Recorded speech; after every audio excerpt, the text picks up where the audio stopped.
Hi అండి. ఈరోజు ఎంతో రుచికరమైన మినపప్పు రైస్ నేనైతే చేశాను. మీరు కూడా ట్రై చేయండి. అండ్ లైక్ చేయండి, షేర్ చేయండి, సబ్స్క్రైబ్ చేయండి. ఫస్ట్ నేను దీనికి 2 టేబుల్ స్పూన్ ఆయిల్ తీసుకున్నానండి. మీరు దగ్గర నెయ్యి ఉంటే నెయ్యి వేసుకోండి, టేస్ట్ అనేది బాగుంటుంది.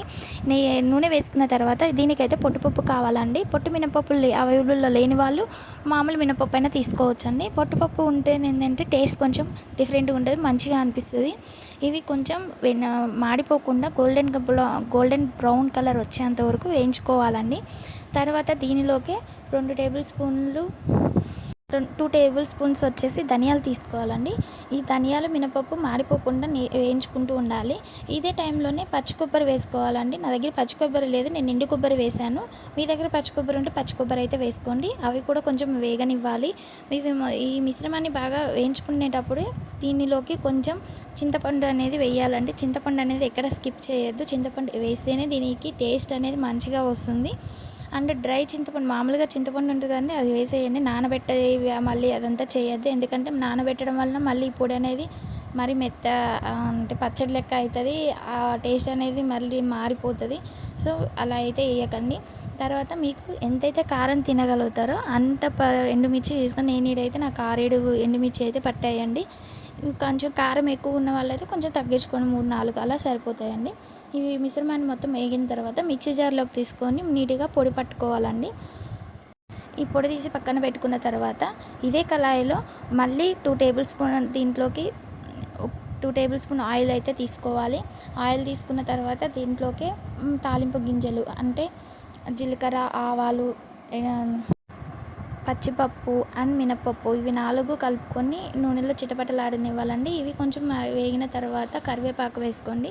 అట్లనే ఒక 2 ఎండుమిర్చి కూడా వేసుకోండి. ఇదే దీంట్లోకి ఇవి మాడిపోకుండా మంచిగా కలయి తిప్పుకోవాలండి. అదే తర్వాత కొంచెం పసుపు యాడ్ చేసుకోండి. ఇప్పుడు పసుపు యాడ్ చేసుకున్న తర్వాత మన దగ్గర పట్టు పెట్టుకున్న పొడి అయితే ఉంటుంది కదండి, ఆ పొడి అంతని ఈ నూనెలో వేసుకోవాలి. ఈ నూనెలో వేసుకొని ఈ టైంలోనే మీరు నచ్చితే ఉల్లిపాయ అండ్ వెల్లుల్లి 2 వేసుకోండి, లేదంటే స్కిప్ చేయండి. నేనైతే వేయలేదు, సో నాకైతే ఇలానే బాగుంది అనిపించింది. మీకు కావాలనుకుంటే వెల్లుల్లి అయినా అండ్ ఆనియన్ అయినా వేసుకోవచ్చండి. ఈ మిశ్రమాన్ని బాగా మొత్తం వేసుకున్న తర్వాత మంచిగా కళాయి తిప్పుకోవాలని నూనెలో 2-3 మినిట్స్ మగ్గనివ్వండి. ఈ 2-3 మినిట్స్ మగ్గడం వలన అంత కారం అనేది ఎక్కడ గడ్డలు కట్టకుండా నీట్గా అనేది స్ప్రెడ్ అవుతుంది. మనం ముందుగా వండి పెట్టుకున్న రైస్ని అయితే మొత్తం నలుపుకోండి, లేదంటే ముద్దలుగా పడడం వలన అవి ఏంటంటే రైస్ అనేది అక్కడక్కడ పొడిగా ఉంటుంది, మనం తిప్పలేము, అడుగున మాడిపోతూ ఉంటుంది. అలా అని చేత్తోను కూడా తిప్పలేము, ఎందుకంటే కాలుతుంటుంది కాబట్టి. ఈ టైంలోనే రుచికి సరిపడా సాల్ట్ రైస్లో కలుపుకొని, లేదంటే మీరు ఈ మిశ్రమంలోనే సాల్ట్ వేసుకోండి. నేనైతే దీంట్లోనే వేశాను. ఆ తర్వాత కొంచెంగా రైస్ తీసుకొని ఈ మిశ్రమంలో వేయండి. వేస్తూ కలుపుకుంటూ ఉండండి. అప్పుడు ఎక్కడ అనేది వైట్ రైస్ అనేది అంతగా కనిపించకుండా నీట్గా మిక్స్ అవుతుంది. బాగా మిక్స్ అయితేనే మనకి టేస్ట్ వస్తుందండి. ఇలా బాగా మిక్స్ చేసుకున్న తర్వాత మాత్రమే మీరు సిమ్లోనే ఒక 2-3 మినిట్స్ వదిలేసేయండి. అప్పుడు రైస్కి ఈ కారం అనేది మంచిగా పడుతుంది, మంచిగా టేస్ట్ కూడా వస్తుంది.